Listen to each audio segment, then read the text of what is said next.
Bom, meus irmãos, nós vamos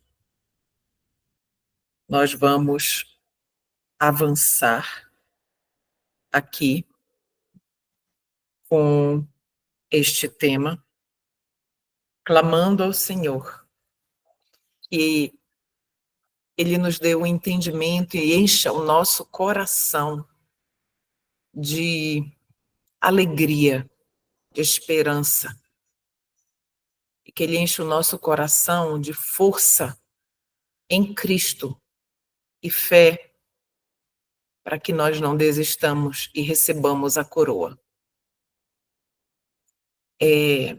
Eu penso que às vezes a gente se acostuma tanto a falar do retorno de Jesus, e pouco nós meditamos no, no que nós precisamos viver nesta terra, e também pouco meditamos nas glórias do céu. Hoje a gente vai meditar um pouco nas glórias do céu. E o Senhor Deus revelou isso a Ellen White de forma, assim, fenomenal. Eu fico imaginando Ellen White assim, sabe? A gente, ela enxergando com os olhos os olhos do rosto, tudo que estava acontecendo ali, o Senhor mostrando os acontecimentos e ela contemplando tudo aquilo. Eu imagino, eu ficaria com taquicardia, né? Eu teria taquicardia de tanta emoção. Inclusive, eu sugiro que vocês leiam o último capítulo, porque não tem muito mais informações aqui, que eu não coloquei para não tomar muito tempo. Nosso estudo, o objetivo é que ele seja o mais breve possível. Mas leia, leia. E nós vamos ler e tente imaginar. A gente não vai conseguir, mas vamos tentar. O capítulo 20, ele já começa com essa citação aqui. Olha que riqueza.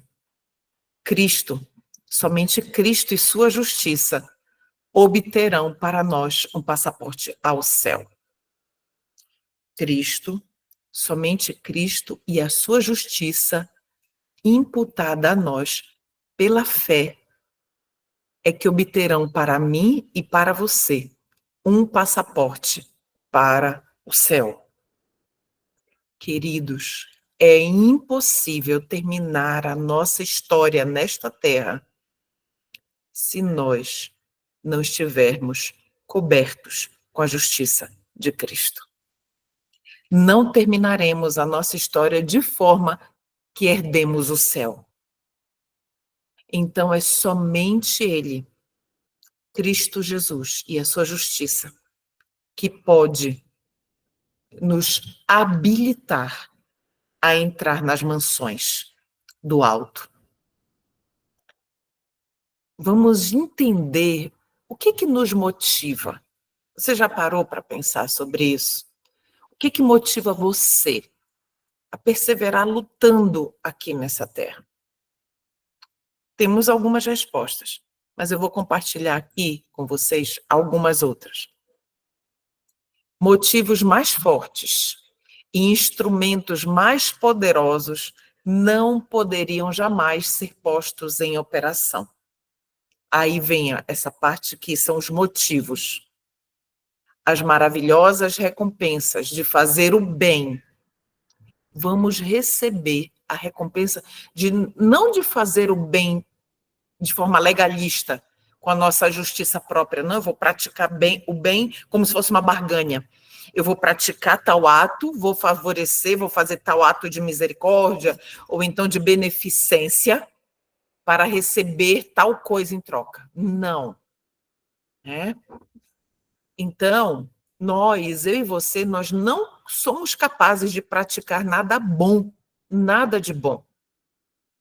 Tudo o que há de bom em mim e você provém de Jesus Cristo, não provém de nós mesmos. Então, eu e você, por nós mesmos, somos incapazes de praticar algo bom. As maravilhosas recompensas de fazer o bem, o gozo do céu, a sociedade dos anjos, a comunhão e o amor de Deus e seu Filho, o enobrecimento e dilatação de todas as nossas faculdades através dos séculos da eternidade, de todas as nossas faculdades serão aprimoradas, todas, faculdades físicas, mentais, o nosso amor por Cristo, pela divindade, por Deus, e vamos amar a divindade infinitamente mais. Se hoje nós já amamos Jesus, imagine que amor não sentiremos por ele ali na eternidade. E cada vez mais será a nossa alegria adorar a Cristo, a nossa suprema alegria.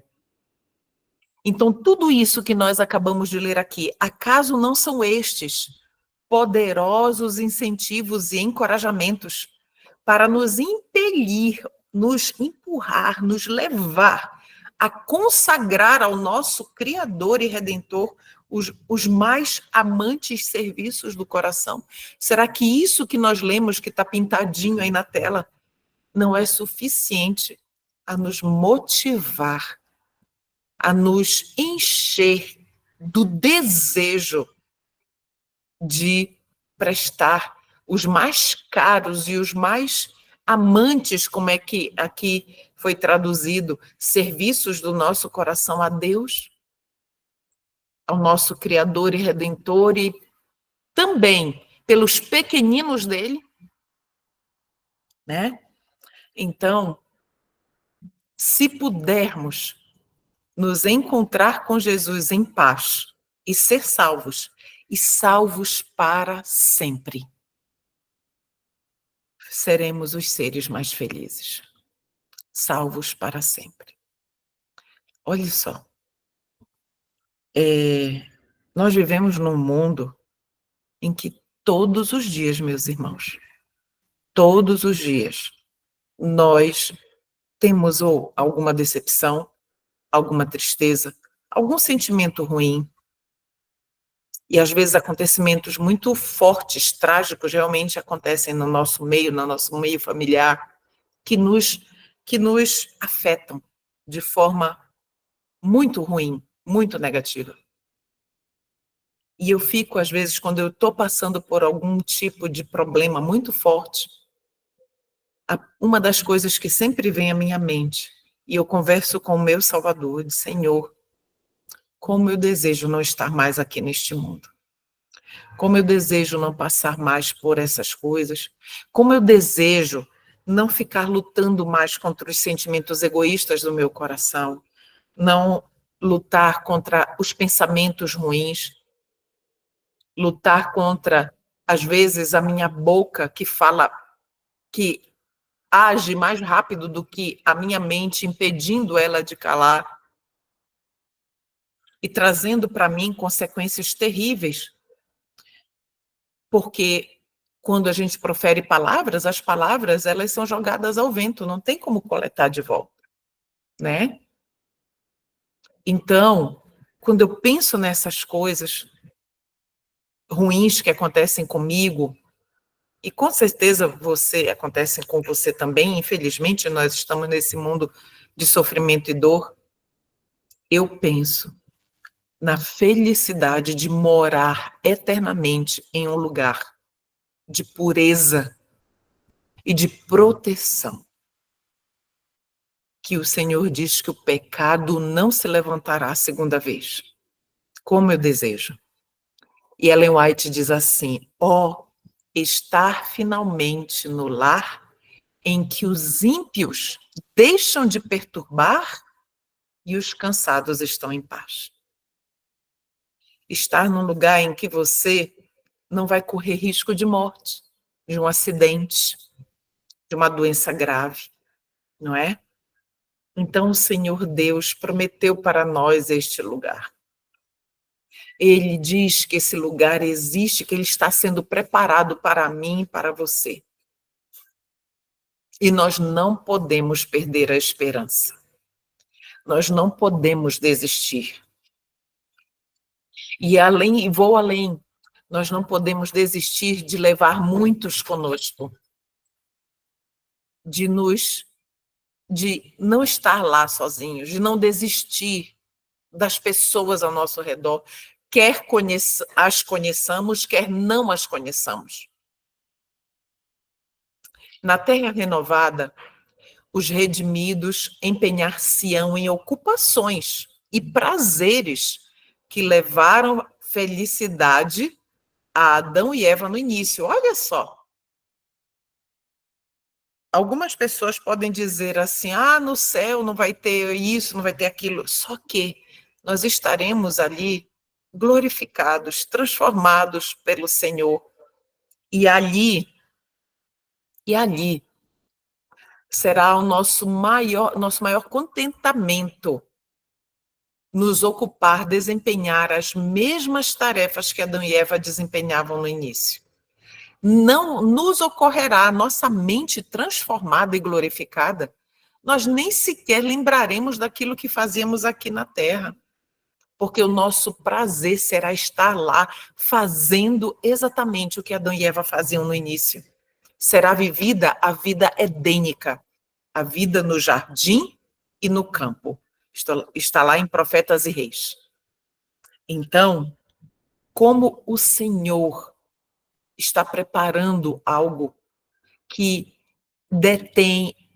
é circundado e detém glória indescritível. Olha o que o Senhor Deus revelou para Ellen White. Vi a extraordinária amabilidade e glória de Jesus. Meus irmãos, pense na pessoa mais meiga, mais doce, mais amável que você conhece. Ela não chega perto de Cristo. Não dá para imaginar, sabe? Estar na presença de Jesus. Quando eu li isso aqui pela primeira vez, sabe o que veio na minha mente? Lembra que quando Jesus encontrou com Nicodemos, aliás, Nicodemos foi ao encontro de Jesus à noite, e o desejado de todas as nações, ele diz, eu vou parafrasear, ele diz que Jesus repreendeu Nicodemos.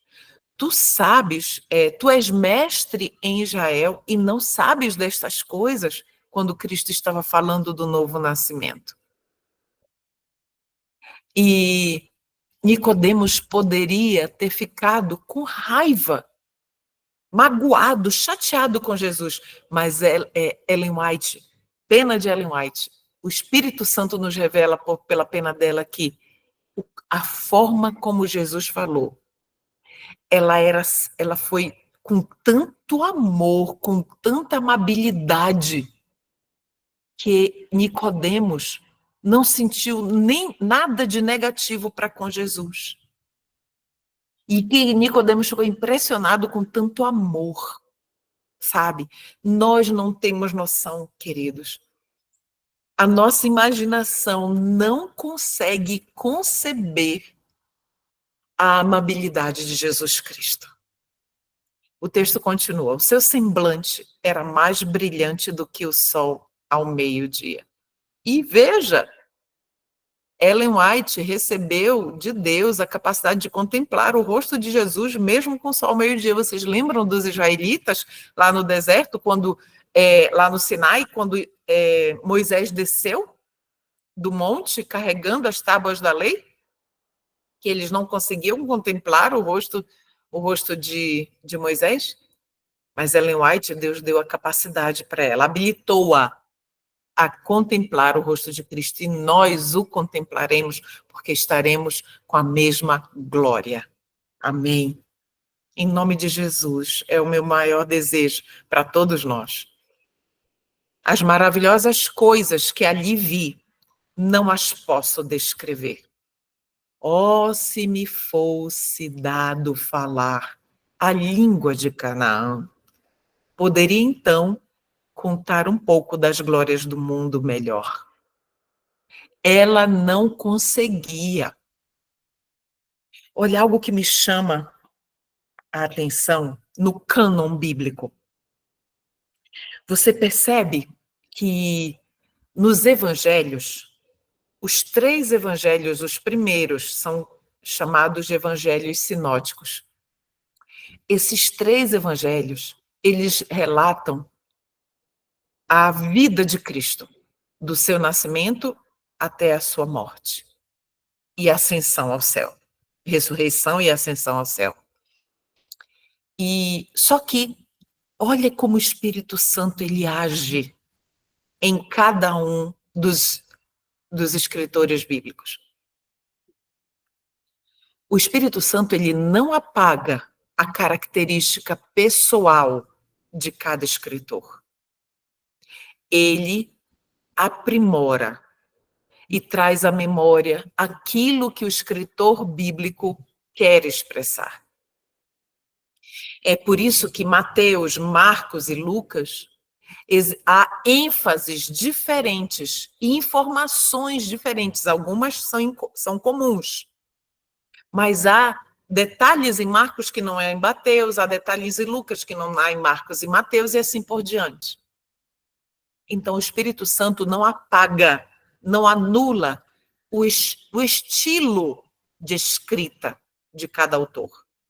A mesma coisa foi com Ellen White. Você já pensou? Ellen White, semi-analfabeta. O Espírito Santo respeitou a forma dela. E ela disse, eu não consigo explicar com palavras humanas as glórias do que eu estou contemplando, né? Que é o mundo melhor. E aqui ela tenta, vamos ver o que ela nos descreve, o que ela consegue nos descrever. Ali vimos a árvore da vida e o trono de Deus.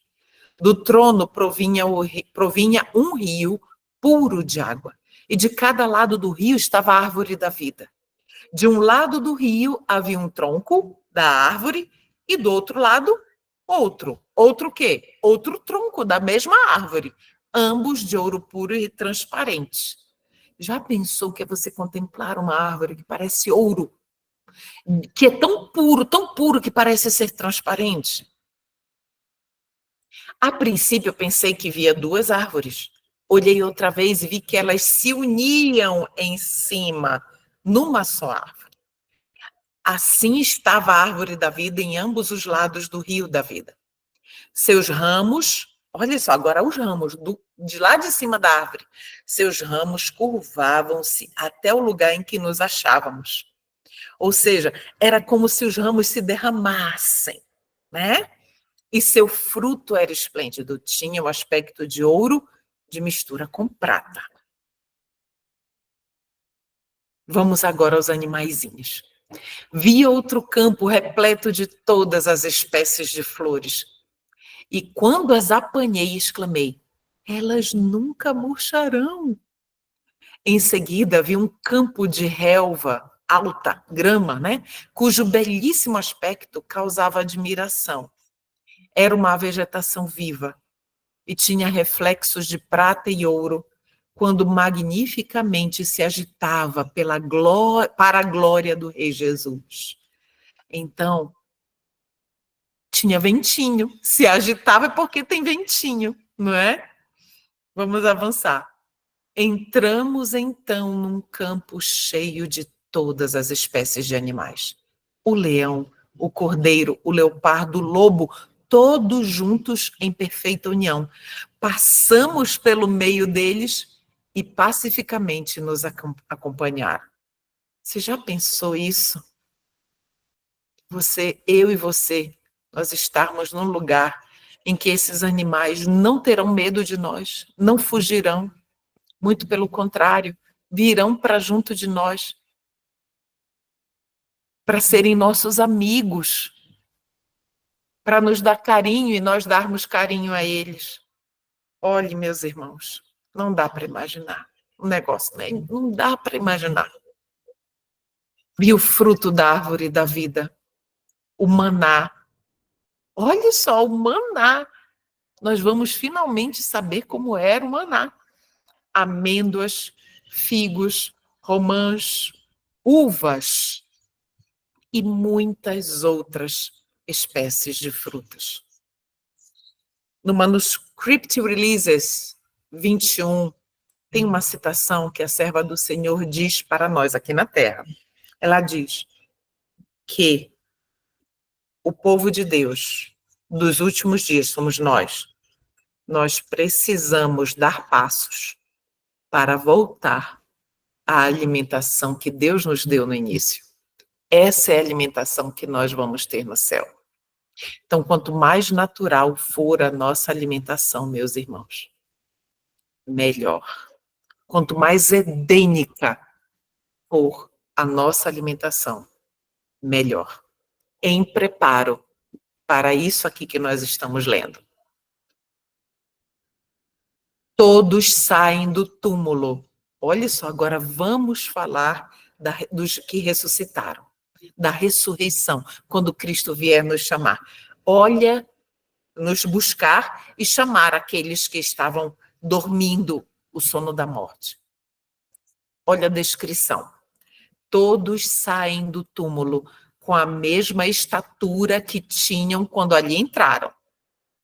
Então, eu tenho 1,68. Então, se eu vier a dormir, dormirei com 1,68. E quando eu sair dali, que Senhor Jesus Cristo me ressuscitar, eu sairei com 1,68. Tudo bem? A estatura. Agora, o Senhor vem, nos busca e nos leva para o céu. Lá no céu nós vamos ter acesso a que árvore? A árvore da vida. Vamos nos alimentar daquele fruto. Tudo bem? Agora vamos entender aqui. Restabelecido a árvore da vida, no Éden há tanto tempo perdido, os remidos crescerão, olha só, até a estatura completa da raça em sua primitiva glória. Então, quando eu e você tivermos acesso ao fruto da árvore da vida, então nós vamos começar a crescer, até atingirmos a estatura que deveríamos ter tido se nunca o pecado tivesse entrado no mundo. Tudo bem? Ou seja, nós atingiremos a estatura de Adão e Eva, que eram um pouco menores do que os anjos. Se Adão, ao ser criado, agora, queridos, atenção aqui, olha essa informação que o Senhor Deus nos dá. Se Adão, ao ser criado, não houvesse sido dotado por Deus de 20 vezes maior força vital do que os homens possuem agora, a humanidade, com seus presentes métodos de vida que constituem uma violação da lei natural, já estaria extinta. O que é que o Senhor está nos dizendo aqui? Que se quando o Senhor Deus criou Adão ali no Éden, se Adão tivesse sido criado apenas com o vigor básico, digamos assim, com força, vigor básicos, viesse o pecado, a raça humana não teria durado. Por quê? Porque o que acontece? O ser humano ele foi se degradando, as suas forças foram se degradando. Começa com o vigor ali de Adão e vai diminuindo. Entende? Então, o Senhor Deus dotou Adão de uma força de vigor, de força vital tal que nos garante a espécie estar viva hoje, muito embora nós estejamos passando por essas lutas terríveis de pecado, de doenças, de enfermidades, de males. Ninguém necessitará ou desejará repouso ali no céu. Nós não nos cansaremos. A palavra cansaço vai sumir do nosso vocabulário. Não haverá cansaço em fazer a vontade de Deus e oferecer louvor a seu nome. Nós não enjoaremos de adorar o Senhor e de louvar o seu santo nome. Sempre sentiremos a frescura da manhã. E sempre estaremos longe de que esse frescor da manhã, essa sensação, ela termine. Não vai. Vai ser uma constante. A aquisição de conhecimentos não cansará o espírito, nem esgotará as energias. Nós seremos eternos aprendizes. Já pensou o que é isso? Nós viajaremos para outras galáxias, visitaremos os mundos não caídos. Ouviremos destas pessoas que vivem nestes mundos não caídos, ouviremos deles, da boca deles, o que eles viram enquanto nós estávamos aqui na Terra. Ah, meus irmãos, seremos eternamente felizes. Então, vale a pena perseverar. Vale a pena, meus irmãos, por Cristo e pela eternidade. Jesus ergueu o véu da vida futura. Ali na ressurreição dele, ele disse: nem casam, nem são dados em casamento. Aqui é importante para nós, mas serão como anjos de Deus no céu. Isso está lá em Mateus 22, 30. Vamos entender melhor. Homens há hoje em dia que exprimem sua crença em que haverá casamentos e nascimentos na nova terra. Aqueles, porém, que acreditam nas Escrituras não podem aceitar tais doutrinas. A doutrina de que nasçam crianças na nova terra não é parte da firme palavra da profecia. Vai encerrar o crescer e multiplicar. Vai encerrar. Isso o Senhor Deus deu aqui para esta terra. Na nova terra, no céu, na terra renovada, isso não existirá mais. Entendem? Então, no livro A Verdade sobre os Anjos, diz que o número dos remidos será o número equivalente àquele 1/3 de anjos que foram expulsos do céu. Então, o céu alcançará o seu número completo. Não precisará mais haver crescei e multiplicai. Então, não haverá mais intimidade sexual entre os casais, não haverá casais mais. Nós todos estaremos assim, como esse texto está nos descrevendo.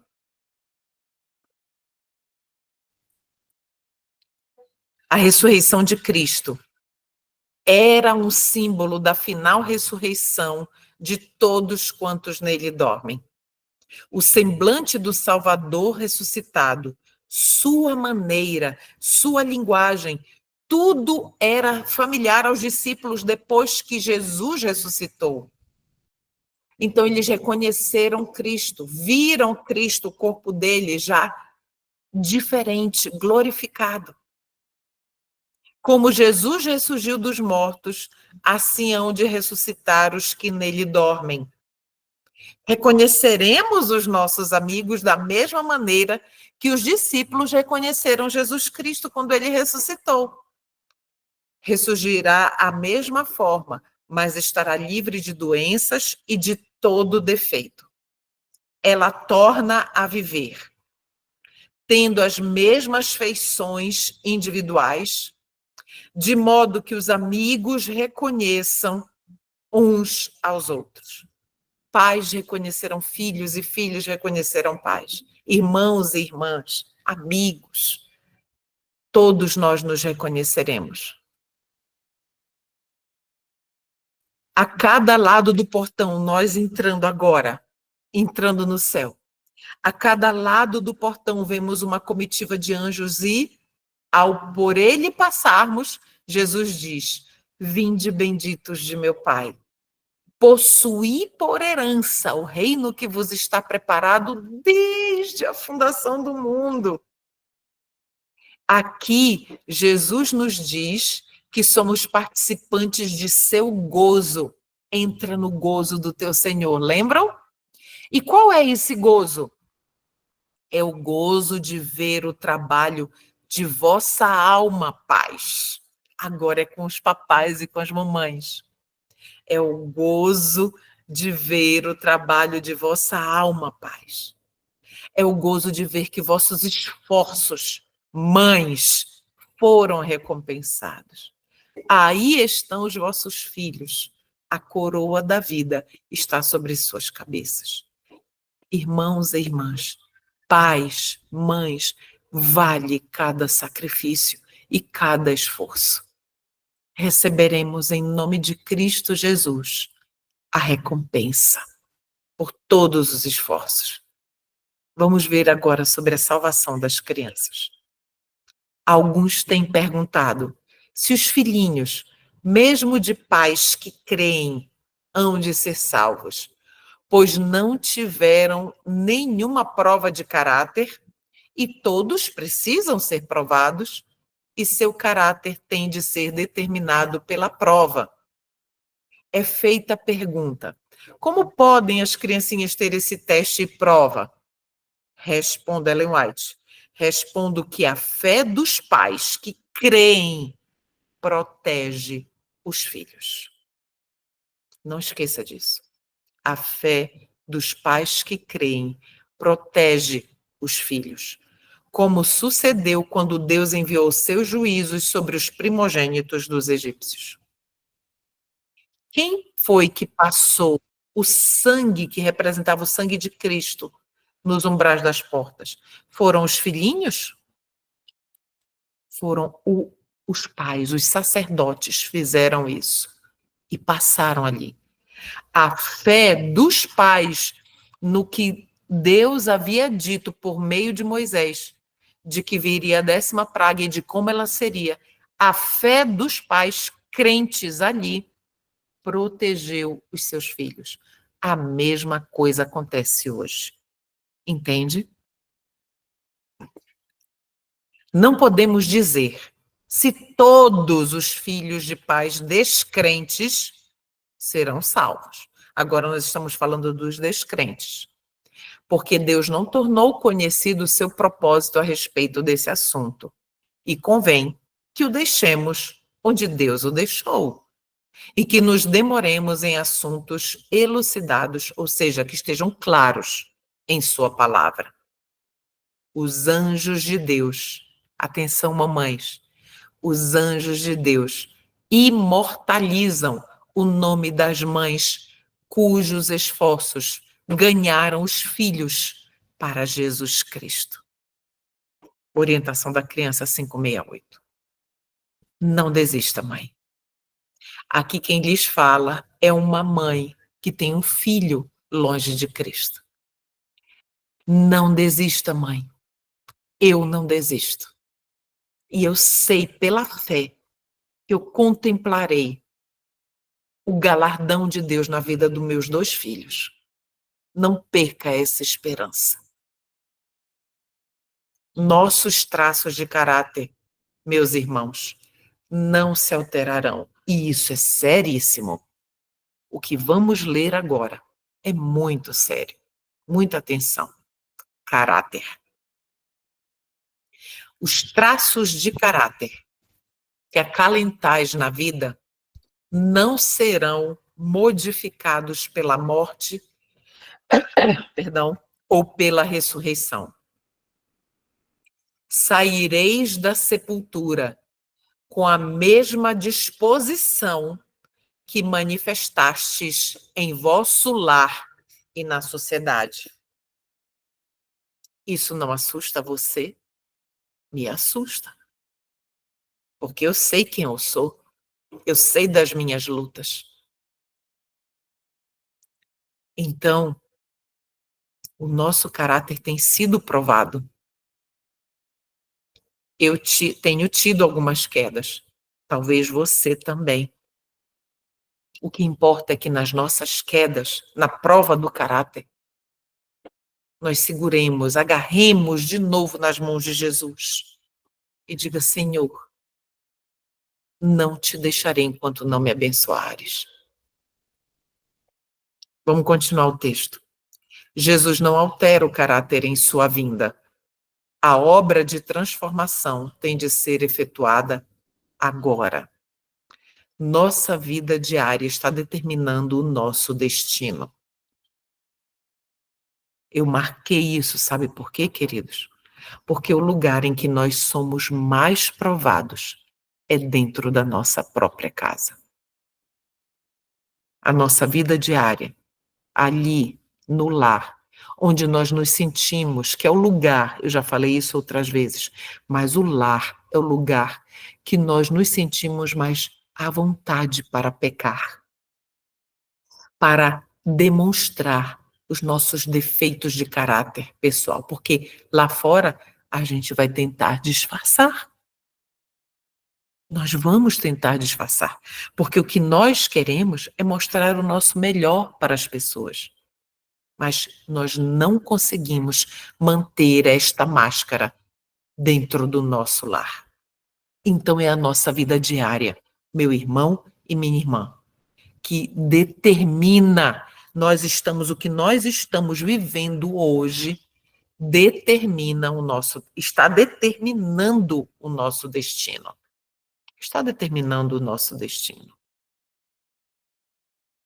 Precisamos arrepender-nos dos defeitos de caráter, vencê-los pela graça de Cristo e formar um caráter simétrico neste período de prova, que é o caráter de Cristo, a fim de que sejamos habilitados para as mansões lá no alto.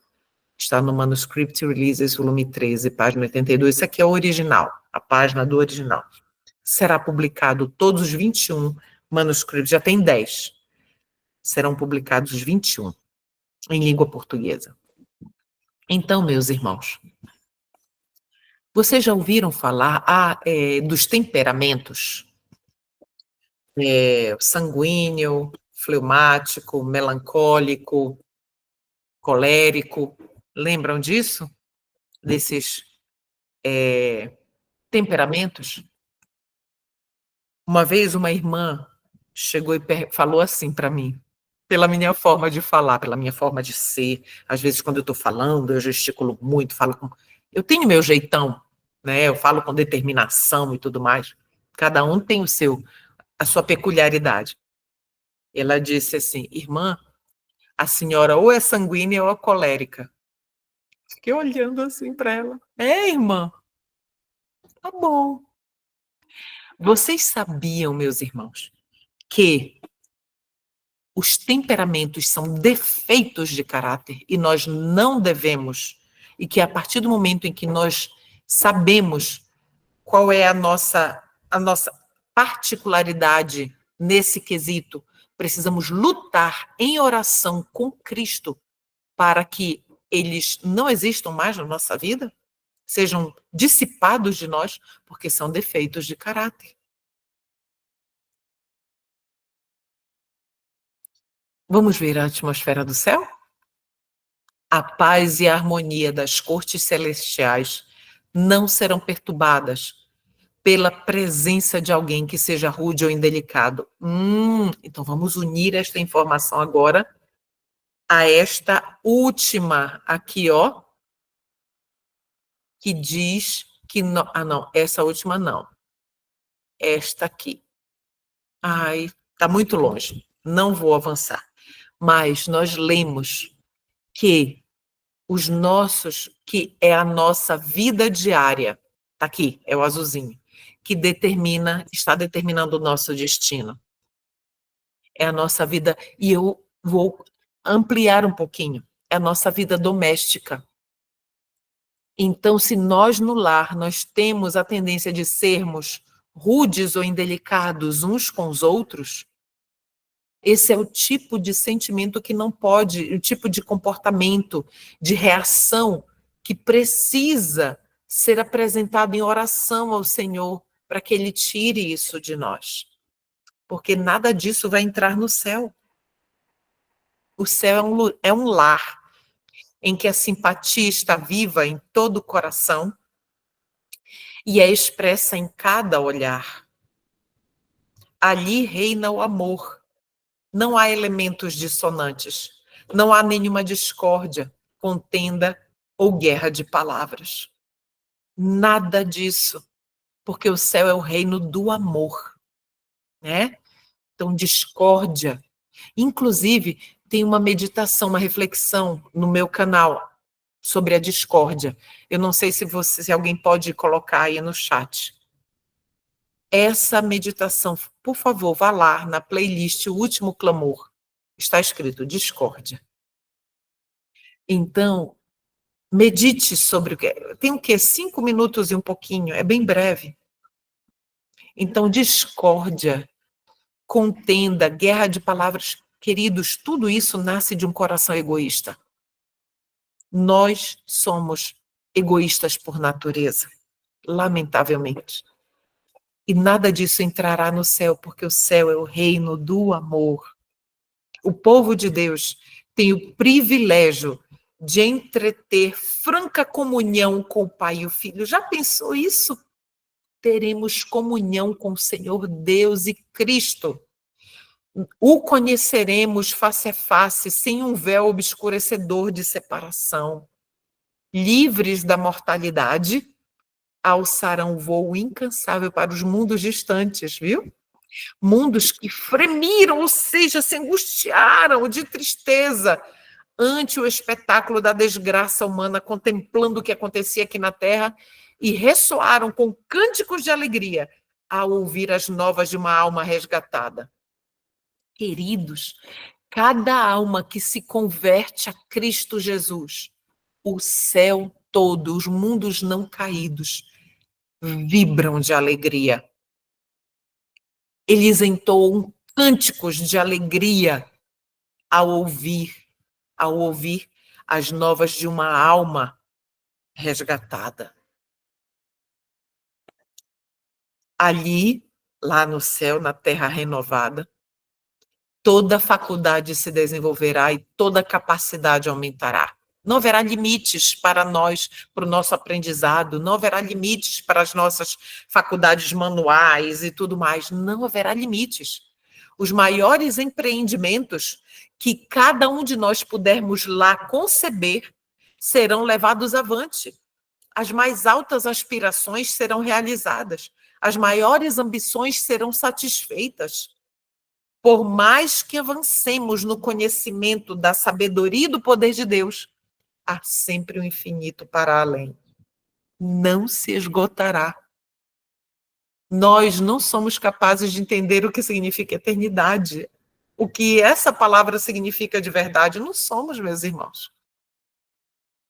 Então, nós avançaremos, cresceremos, empreenderemos. Será maravilhoso, uma vida. E, finalmente, meus irmãos, eu gosto tanto, esse é o último parágrafo do livro Grande Conflito. O último, o derradeiro, que diz assim: o grande conflito terminou. Pecado e pecadores não mais existem. O universo inteiro está purificado. Uma única palpitação de harmonioso júbilo vibra por toda a vasta criação. Daquele que tudo criou emanam vida, luz e alegria por todos os domínios do espaço infinito. Desde o minúsculo átomo até o maior dos mundos. Todas as coisas, animadas e inanimadas, em sua serena beleza e perfeito gozo, declaram que Deus é amor. Declaram que Deus é amor. Esta é a última citação do Grande Conflito. É o último texto. E vai ser. É o último texto que descreve aquilo que nós vamos viver pela eternidade. Alegria eterna, paz eterna, felicidade, gozo eterno. Meus irmãos, eu desejo isso de todo o meu coração. E você deseja também? Que o Senhor Jesus Cristo nos ajude. Nós estamos aqui nesta terra como guerreiros do Senhor, soldados, lutando. Um soldado, ele fica todo o tempo de prontidão. O soldado, ele fica alerta todo o tempo. Eu sou casada com um militar. Então, o soldado, ele está a todo momento alerta. Assim deve ser a minha vida e a sua vida. Um soldado, ele não pode baixar a guarda, porque ele precisa estar vigilante. O soldado de Cristo também. Não podemos baixar a guarda. Precisamos vigiar as avenidas da nossa alma, para que nada que seja impuro penetre a tal ponto na cidadela da alma que nos faça perder tudo isso que nós lemos agora no estudo. Precisamos, meus irmãos, precisamos, pela graça do Senhor Jesus Cristo, avançar de fé em fé. E o Senhor Jesus nos dará poder para vencer. Ou se duvida disso, eu não duvido. Ele está nos dando poder para vencer. Não tem, meus irmãos, é impossível perder o céu se nós tivermos fé em Cristo Jesus. É impossível. Por isso, o convite de Cristo para nós hoje é: arrependa-se, confesse seus pecados e eu te perdoarei. Cristo, no momento em que Cristo nos perdoa, naquele momento exato, ele nos justifica. E naquele momento estamos sem pecado diante de Deus. Você entende isso? Não é difícil. Não é difícil.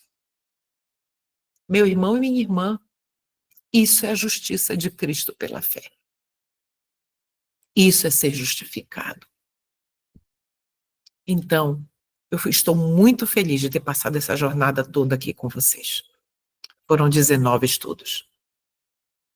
E nestes 19 estudos, quanto nós não aprendemos, não é verdade? Em breve virá mais uma série de estudos. Eu vou anunciar lá no grupo, no Ezequiel 33, no meu grupo. Esteja atento e divulgue. Se você puder, inscreva-se neste canal, dê visibilidade a essas mensagens, ajude para que essas mensagens tenham visibilidade. Entre no canal, se inscreva. Se você escrever ali um comentário, nem que seja um amém, isso ajuda o algoritmo a enviar também para outras pessoas. Se você dá um gostei, também isso impulsiona o canal. Se essas mensagens têm sido importantes e feito a diferença na sua vida, ajude o canal a crescer. Que Deus te abençoe ricamente e que te fortaleça nas tuas batalhas espirituais, meu irmão e minha irmã. Vamos seguir juntos. Eu não vou desistir, você vai? Eu não vou. Não tem mais. Nós não podemos mais recuar. Não tem mais para onde nós iremos. Não é verdade? Não temos para onde ir. Agora é só avante para o alto. Vamos orar? Senhor nosso Deus e Pai, estamos aqui, Pai, juntos, eu e meus irmãos, determinados a não desistir. Este céu, estas maravilhas, que lemos de forma assim tão débil que Ellen White tentou descrever para nós. Essa descrição já nos encanta. Imagine o que ela viu, Senhor. Pai, não vamos desistir, Senhor. E também não vamos desistir de levar outros conosco. Nos ajude a sermos verdadeiramente luz do mundo e sal da terra. Por favor, Senhor Jesus. Estamos aqui clamando o derramamento do Espírito Santo, que é o que mais necessitamos, Pai, para vencer todos os defeitos de caráter que ainda possuímos. Derrama, Pai, o Espírito Santo sobre a Tua igreja nesta terra. Nós somos a Tua igreja, Senhor. Derrama o Espírito Santo a chuva serúdia sobre nós, para que sejamos verdadeiramente tuas testemunhas, Senhor. Obrigada por nos ouvir, obrigada por estes 19 estudos, por esta oportunidade de crescimento espiritual. Te agradecemos. Em nome de Jesus Cristo, nosso bom Salvador. Amém, Senhor.